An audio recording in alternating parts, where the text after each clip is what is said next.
Iza, bangun. Pukul berapa ni, Papa? Sekarang pukul 5 suku. Oh, awal lagi. Ya, sebab Baba nak kejut Iza bangun sahur. Kita sahur sebelum waktu subuh. Jom. Okey, jom. Allahu Akbar.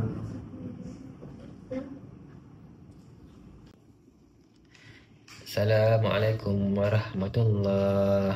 Ramadan, Ramadan, Ramadan di hati. Ramadan, Ramadan. Papa, Aisyah lapar. Iza lapar? Sabar, okey. Orang yang sabar, banyak pahalanya di bulan puasa. Okey. Alhamdulillah, Iza berjaya puasa hari ini. Terima kasih, Papa. Ajak Aisyah puasa. Tu orang dah azan. Jom kita baca doa makan sama-sama. Okey, jom. Bismillahirrahmanirrahim.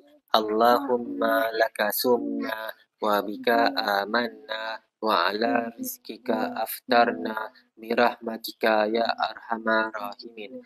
Allahumma barik lana fima razaqtana wa qina adzabannar. Amin. Ramadan, Ramadan, Ramadan di hati. Ramadan, Ramadan. Iza, macam mana puasa Iza hari ini?